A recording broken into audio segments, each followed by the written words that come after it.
Alors, le dropshipping en Israël, c'est un sujet qui fait rêver, pas vrai? Vendre partout dans le monde, depuis son ordinateur, sans jamais avoir à gérer de stock. La promesse est juste énorme. Mais voilà, il y a un mais. Comment on fait pour pas que ce rêve se transforme en cauchemar fiscal? C'est exactement ce qu'on va démêler ensemble aujourd'hui. Ok, voilà le plan de match. On va passer à travers 6 étapes, super claires pour tout comprendre. On part de la création de la boîte jusqu'à la gestion de tous les jours.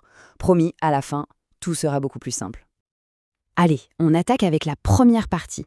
Pourquoi est-ce que tout le monde parle du dropshipping? Qu'est-ce qui le rend si séduisant? En fait, la magie du truc, c'est que c'est ultra simple. Regardez. Un client commande sur le site, on transmet la commande au fournisseur et hop, le fournisseur envoie le colis directement au client. C'est tout. Zéro stock à gérer, pas de logistique compliquée, l'investissement de départ est vraiment minime. On peut se concentrer sur ce qui compte, le marketing, la vente. Franchement, c'est une porte d'entrée géniale pour se lancer dans l'entrepreneuriat. Bon, là où ça se corse un peu, c'est que ce modèle super simple vient se frotter à la réalité du terrain. Et la fiscalité israélienne, on va pas se mentir, elle a la réputation d'être un vrai casse-tête. Mais pas de panique, c'est justement pour ça qu'on est là, pour rendre tout ça limpide. C'est parti, on passe au concret.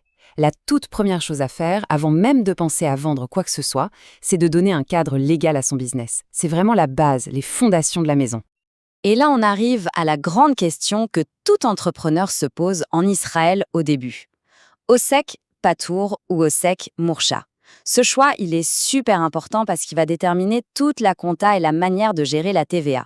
Alors voyons voir ce que ça veut dire concrètement. Ok, c'est vraiment le cœur du sujet. On a deux options. D'un côté, l'Osek Patour.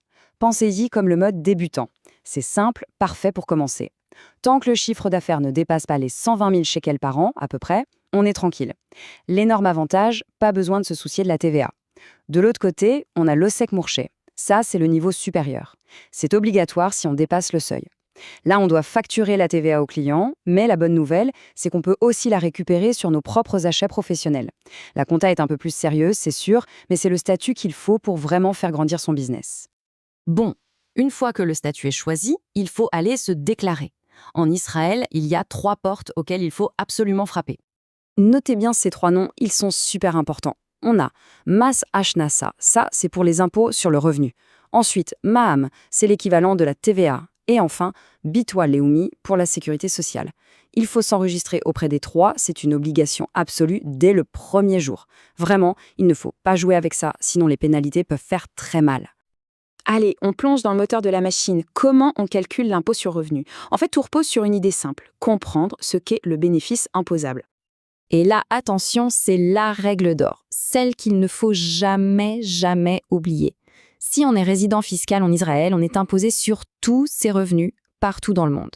Que le client soit à Tel Aviv, à Paris ou à New York, ça ne change rien. Chaque euro, chaque dollar gagné doit être déclaré ici. C'est la résidence qui compte, pas l'endroit où on a vendu. Alors comment on fait pour optimiser un peu tout ça? La clé, c'est de bien penser à déduire toutes ces dépenses professionnelles. Et il y en a pas mal.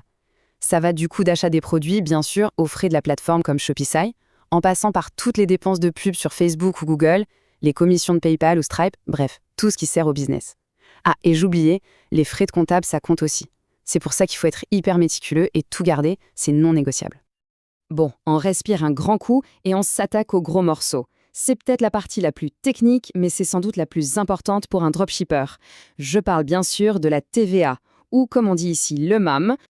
La question que tout le monde se pose, c'est comment ça marche, cette fameuse TVA, pour mes ventes? Eh bien, la réponse est finalement assez simple. Tout dépend d'un seul critère. Où est-ce que le client habite? Et voilà la règle du jeu, elle est en 2 parties. Scénario numéro 1. Le client est en Israël. Là, c'est simple, on doit appliquer une TVA de 17%. Peu importe, si le produit part de Chine, si le client final est ici, c'est 17%. Scénario numéro 2. Le client est à l'étranger, n'importe où dans le monde.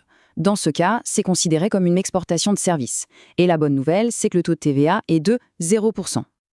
Mais attention, et ce mais est énorme. Ce fameux taux à 0%, ce n'est pas un cadeau. Il faut le mériter.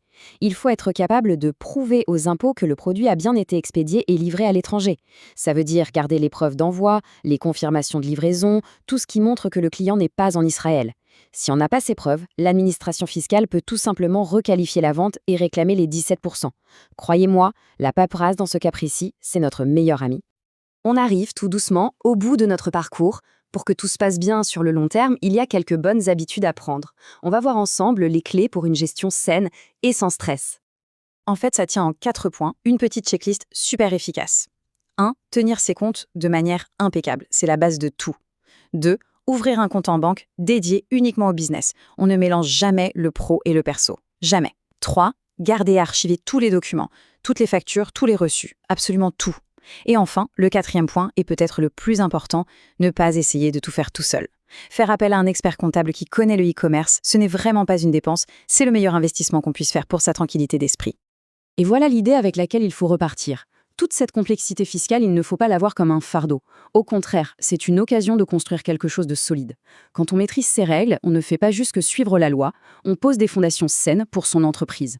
En fin de compte, cette rigueur, ce n'est pas juste pour éviter les problèmes, c'est un véritable avantage stratégique. C'est la clé pour bâtir un business qui dure et qui prospère.